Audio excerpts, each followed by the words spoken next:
Varma, lawyer Chandrasekhar ఉప్పు తిని అతను చంపడానికి నువ్వు నాతో చేతులు కలిపినప్పుడే అనుకున్నావురా నువ్వు చేతులు తీసే నక్కవని. అందుకే నిన్ను ఆటల్లో పాటల్లో మైమరిపించి మా ఇంటి సాక్ష్యాన్ని కాల్చి పారేశాం. ఈ నెగిటివ్ను చూపించే కదరా మా దగ్గర లక్షలు లక్షలు గుంజి మా ఇమేజ్ ని రూపుపాపాలని చూసా. పాపం భూస్థాపితమైపోయింది.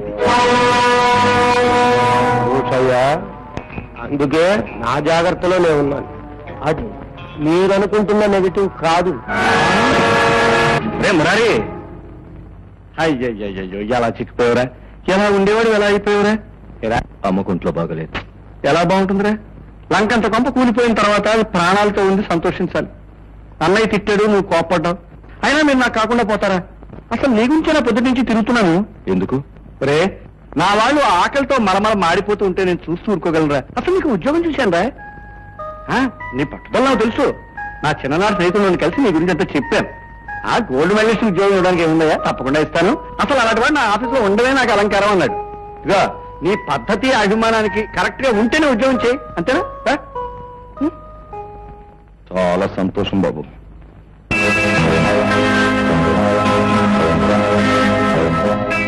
Very good. రేపు ఉదయం 10 గంటలకి వచ్చి డ్యూటీలో జాయిన్ అయిపోయి లక్షణంగా ఉద్యోగం చేసుకో. నేను ఇవాళ మెడ్రాస్ వెళ్తున్నాను, వచ్చే కలుసుకున్నాం. గరుత్మంతరావు, చాకులాంటి కుర్రాన్ని అప్పచెప్ప. చాలా థ్యాంక్స్. ఈ పెట్టి ఇక్కడే ఉండిపోయింది, దీన్ని రాజమండ్రి పంపించాలి, మర్చిపోయానన్నమాట. ఇప్పుడు ఎలా నాగభూషణం? ఈ ఉదయంలోగా ఈ పెట్టి రాజమండ్రి చేరకపోతే మనం కట్టిన డిపాజిట్ పోతుంది, రావాల్సిన కాంట్రాక్ట్ పోతుంది. ఇప్పుడు ఎలాగా? పెట్టింది రేపు ఉదయం 10లోగా రాజమండ్రి చేర్చే నమ్మకమైన వ్యక్తి కావాలి మనకి. ఇంతే కదా, మావాడు తీసుకెళ్తాడు. ఇతనా? ఏమిటి ఇతనా? ఇతను సందేహిస్తున్నావా? ఇదిగో, నమ్మకానికి నిజాయితీకి మా వాడి వంశం పెట్టింది పేరయ్యా. నీ నమ్మకం లేకపోతే ఉద్యోగం అంత మాట ఎందుకులే. చూడు బాబు, ఉద్యోగంలో చేరిన మరుక్షణంలోనే నీకు చాలా చాలా పెద్ద బాధ్యత అప్పగిస్తున్నాం. జాగ్రత్తగా నిర్వర్తించు. Okay sir. రే, రాత్రి ఇంట్లో పెట్టుకుని మొదటి బస్సుకి బయలుదేరు. జాగ్రత్త. వెళ్ళు. మంచిది, వెళ్ళు వెళ్ళు.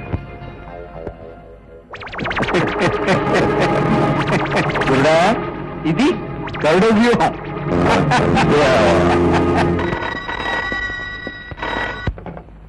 హలో, నేనల్లుడు నాగభూషణం మామయ్యని. ఏమిటి కొత్తగా ప్రేమ నటిస్తున్నావు? నా కేసును తిరగదోడి నా నడకి ఉరిత్రాడయించాలనుకున్నావు, కానీ నీకు తెలియకుండానే నీ ప్రాణాల్ని నేలకేసి తొక్కేస్తున్నాను. నేను చేసేది నీకు తెలిసేలోగా నీ చేతిలోని ఏమీ ఉండదు, చెయ్యడానికి ఏమీ ఉండదు. హలో హలో,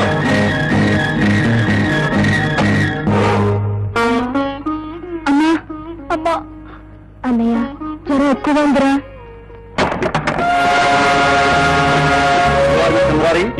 ఏం చేస్తుంటారు? అది మీకు అనవసరం. మీరెందుకు వచ్చినట్టు?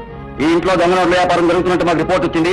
సోదా చేయడం మా డ్యూటీ. ఇన్స్పెక్టర్, ఎక్కడికో వెళ్ళిపోయి ఎక్కడికి వచ్చినట్టున్నారు. నో, మా డ్యూటీ మేము చేయాలి. Stop it. I don't love you.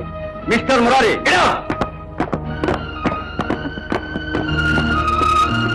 అమ్మా,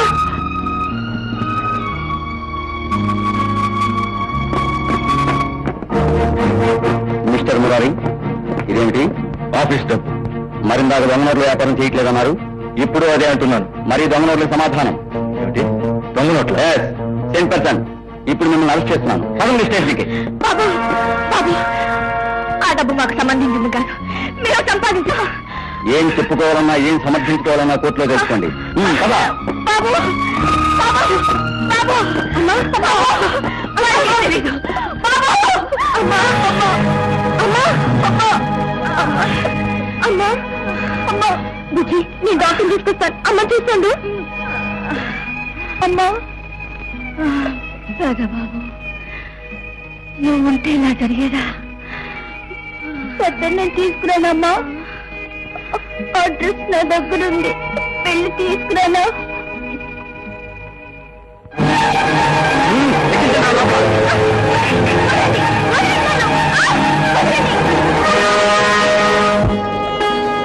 ఏమండి అడ్రస్ తెలుసండి మధ్య పనా ఏమండి అడ్రస్ తెలుసండి ఈ అడ్రస్ ఇంగ్లీష్ లో ఉంది బాబు, నాకు చదవడం రాదు. అడ్రస్ అడ్రస్ చాలా బాగుంది. ఇందాక నుంచి ఇది దండం పెడతారండి. మా అన్నయ్య చూడండి, కాల్ చేద్దండి. ఏమండి బుద్ధి లేదు? ఏంట్రా, నాకు బుద్ధి లేదు.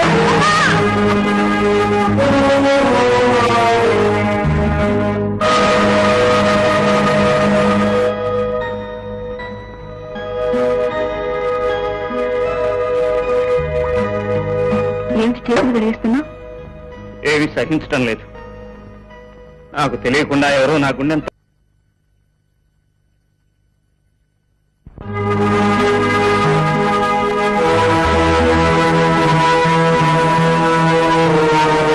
ఆగిపోయావా అన్నయ్య? అదా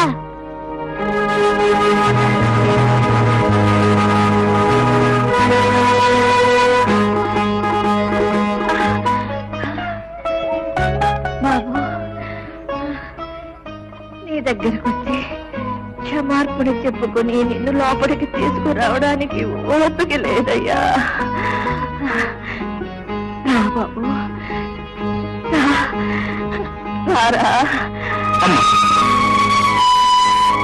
అమ్మా అమ్మా బాబు, బాబు, ఈ ఇంటిని కంటికి దీపంలా కాపాడావు. నిన్ను పొమ్మన్న రోజునే ఈ ఇంటి పతనం ప్రారంభం అయిందయ్యా. బాబు, వాళ్ళంతా చల్లా చెదిరైపోయారు. ఎవరెక్కడున్నారో కూడా వాళ్ళందరినీ నీ చేతిలో పెట్టి వాళ్ళ జీవితాలు అమ్మా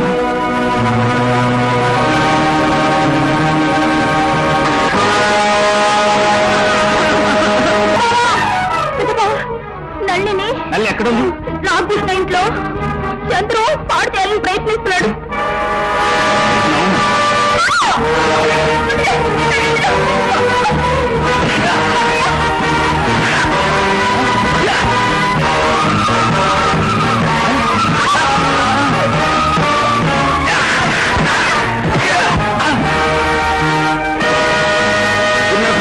ఏమిటి గుర్రాసం, ఏమైంది? వీళ్ళ సంగతి నేను చూస్తాను. రేపు ఏమిటవుతుంది కదా బాబు, కేసు ఫైనల్ హియరింగ్ జరగబోతుంది. రేపు ఆ వర్మగారి ఎయిర్పోర్ట్ లో దిగబోతున్నాడు. వాడి దగ్గర లాయర్ చంద్రశేఖరం గారి హత్య తాలూకు నెగిటివ్ ఉంది. ఆ నెగిటివ్ ఎలాగైనా కోర్టులో ప్రవేశపెట్టగలిగితే రజనీదేవి గారి నిర్దోషాలు మనం నిరూపించచ్చు బాబు. కానీ ఆ సాక్ష్యాన్ని నాశనం చేయడానికి, ఆ వర్మగాన్ని దారిలోనే చంపేయడానికి నాగభూషణ్ వాళ్ళు ప్రయత్నిస్తున్నారు. ఎలాగైనా వర్మగాన్ని కాపాడుకోండి, లేకపోతే పడిన శ్రమంతా వృధా అయిపోతుంది sir. Your attention please. Flight number ICW 207 from Sri Lanka is arriving in few minutes. ఎప్పటికి వస్తున్నాయా? టైం ఎంత అయింది? అదైందయ్యా, విమానం వచ్చి వేలైంది. ఇదిగో, పనులన్నీ దారి మధ్యలోనే జరిగిపోవాలి, జాగ్రత్త. అబ్బా, మెల్లిగా మాట్లాడు, కూడా విమానాలు కూడా చెవులుంటాయి. తెలుసు. అవునన్నయ్య, ఆ వర్మను ఎలా గుర్తుపట్టడం? కాగల కార్యం తీర్చడానికి అరుగో గంధర్వులు సిద్ధంగా ఉన్నారు. వాళ్ళు ఎవరిని రిసీవ్ చేసుకుంటారో వాడే Varma. Your attention please. Flight number ICW 207 from Sri Lanka has landed. వచ్చేసి అడుగు వచ్చేసాడు. స్వాగతం వర్మ, సుస్వాగతం. వచ్చారే. స్నేహితులు నాకు తప్పుతుందా మరి? రా అడుగు వాడే వర్మ.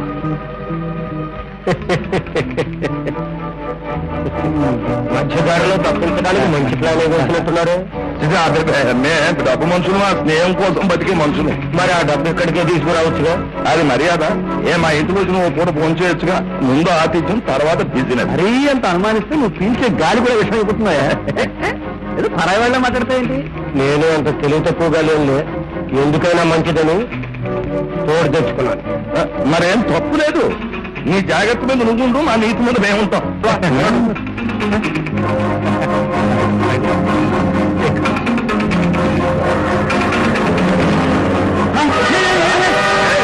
ఈ డ్రైవర్ గారు కావాలి పిచ్చ కింద మమ్మల్ని వచ్చిపోతాడంటే అప్పటికే అవటం లేదు. గరుడా, ఏమిట్రా, ఏమైంది? కృష్ణమూర్తి తమ్ముడు కారు తీసుకుపోతుంది.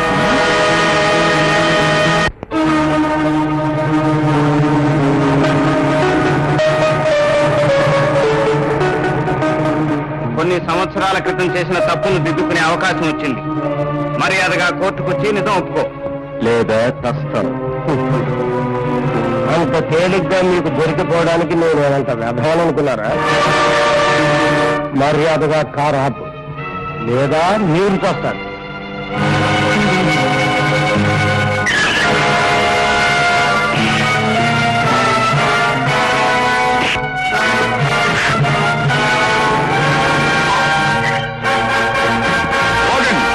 కృష్ణమూర్తి, మర్యాదగా వర్మను మాకు అప్పగించు, లేదా అందరూ ఇక్కడే తస్తారు. కనుక మా మాట విని త్వరగా కారు ఎక్కు.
మీ న్యాయస్థానం, మీ చట్టం, మీ మేధస్సు అన్ని ఆలోచించి వీడు చేసిన నేరాలకి శిక్ష వేయగలిగితే మీ న్యాయస్థానం విలువ పెరుగుతుంది, మీ చట్టం మీద ప్రజలకు గౌరవం పెరుగుతుంది, అన్యాయానికి కనువిప్పు కలుగుతుంది, చచ్చిన న్యాయం బ్రతుకుతుంది. చూడండి, మీరు అనవసరంగా అతను చేసిన నేరం నిరూపించకుండా ఉద్రేకపడుతున్నారు. మీరు చెప్పేదానికి అతను చేసిన నేరానికి సాక్ష్యాలు ఏమిటి? సాక్ష్యాలున్నాయి మిస్టర్ జస్టిస్. లాయర్ చంద్రశేఖర్ ని నాగభూషణ్ చంపాడడానికి సాక్ష్యం పెట్టెలో ఉంది. ప్రత్యక్ష సాక్ష్యం ఎదురుగా ఉన్నాడు. చెప్పు, చూసింది చూసినట్టు చెప్పు. చెప్పరా? జరిగినట్టు చెప్పు. వెళ్ళు.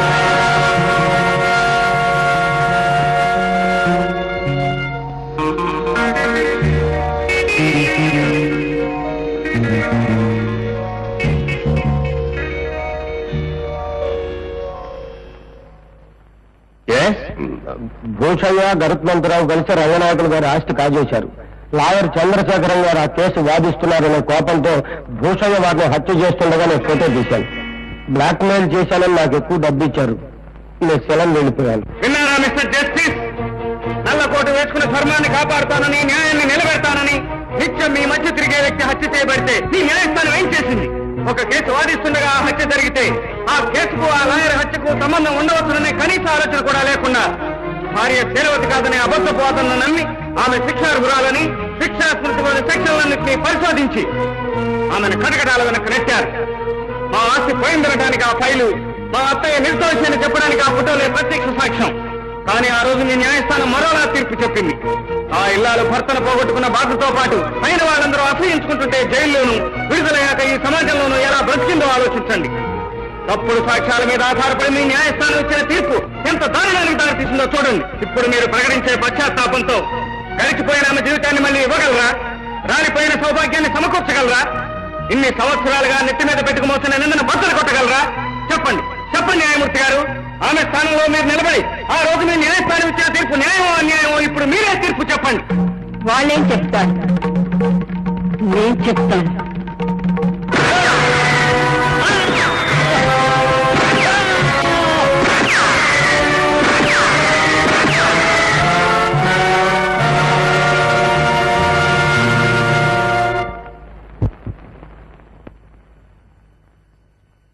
యువర్ ఆనర్, ఆ రోజు చేయని నేరానికి శిక్ష అనుభవించాను.